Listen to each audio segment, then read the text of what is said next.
एक माँ कभी आराम नहीं करती। सुमी, कब तक आओगी बेटा?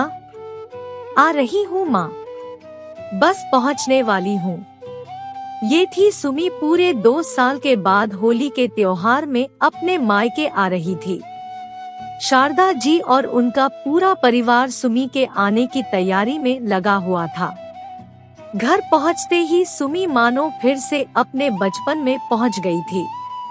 सबसे गले मिलने के बाद वो अपने साथ लाए उपहारों को दिखाने लग गई। कितना कहा है बेटा, ये सब उपहार मत लाया कर। माँ, ये सब मेरी सासू माँ ने भेजा है। ये क्या है बेटा? ये मिठाई तुमने बनाया? लग रहा है ना माँ, बिल्कुल दुकान जैसा। मेरी सासू माँ ने बनाया है, उन्हें ये सब बनाना बहुत पसंद है। सच में समधन जी इस उम्र में भी बहुत कुछ बना लेती है। मैं तो मना करती हूँ माँ, अब आराम कीजिए, पर सुनती कहाँ है। कहती है बच्चों के लिए बनाने में आत्मीय खुशी मिलती है। सच ही तो कहती है। चल खाना खा ले। आहा, मजा आ गया माँ।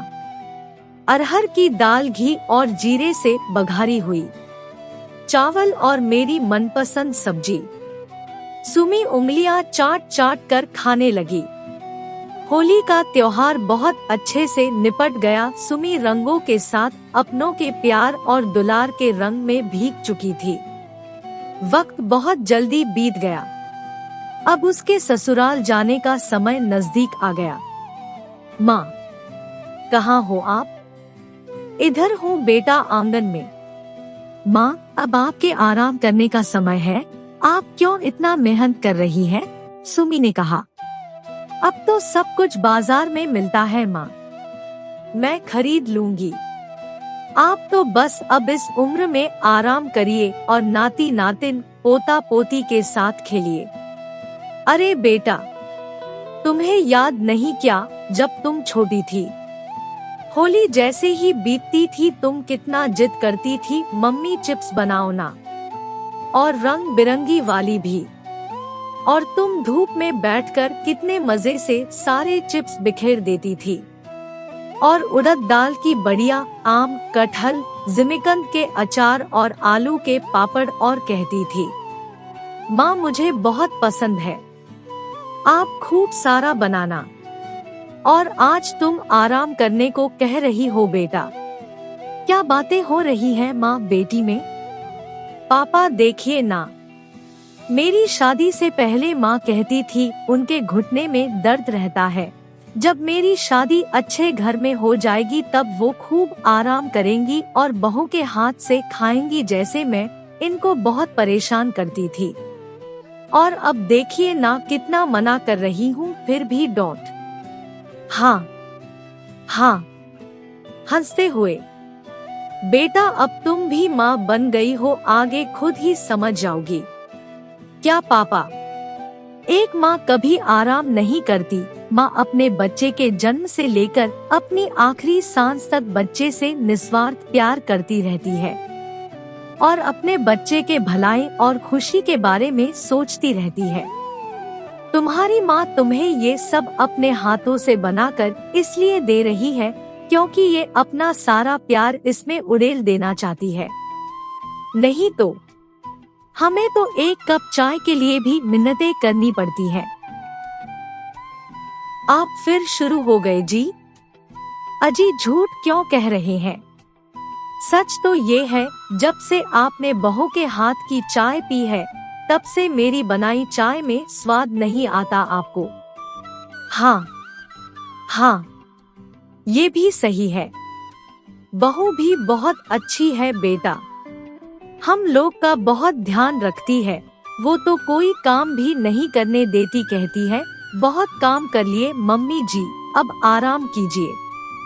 सच माँ, अब मैं खुद एक माँ हूँ तो मैं समझ गई हूँ आप उस वक्त इतने बड़े परिवार में कैसे सबकी मन की इच्छाएं पूरी करती थी, सबकी देखभाल करती थी और अपने भी मुंह से उफ तक नहीं करती थी।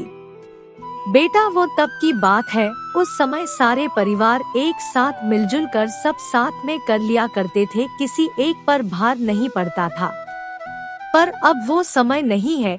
अब तुम खुद सोचो, तुम्हारा पूरा दिन इन दो प्यारे बच्चों की बदमाशियां देखने में ही चला जाता होगा। हाँ माँ, मैं अकेले बहुत परेशान हो जाती हूँ। दीदी चलिए खाना खा लीजिए। अरे आपने बना भी लिया भाभी? हाँ, मुझे बुलाती ना, मैं कुछ मदद कर देती। नहीं दीदी, वो अब आप मत कहिएगा भाभी। दीदी आप कुछ दिनों के लिए आए हैं तो आराम कर लीजिए। ये मेरा भी घर है। मेरा भी मन करता है अपनी प्यारी भाभी को और अपनी माँ को अपने हाथों से खाना बनाकर खिलाऊं। आओ माँ, आज मैं आप दोनों को खाना परोस कर खिलाऊंगी। इसी बहाने कुछ प्यार के दो पल साथ तो गुजारेंगे। शारदा जी की आंखें सुमी के जाने की बात सुनकर गीली हो गई। माँ आप फिर रोने लगी। नहीं, कहाँ रो रही हूँ, वो जरा घुटना। मैं कल ही जा रही हूँ माँ, अब तो आप आराम करोगे, कहकर सुमी हंसने लगी। हाँ हाँ, जी भरकर आराम करूंगी, शारदा जी ने अपने आंसुओं को पोंछते हुए कहा। दोस्तों, आपको यह रचना कैसी लगी, कृपया अपनी प्रतिक्रिया जरूर दें तथा मेरी अन्य रचनाओं को पढ़ने के लिए मेरे YouTube चैनल को सब्सक्राइब अवश्य करें।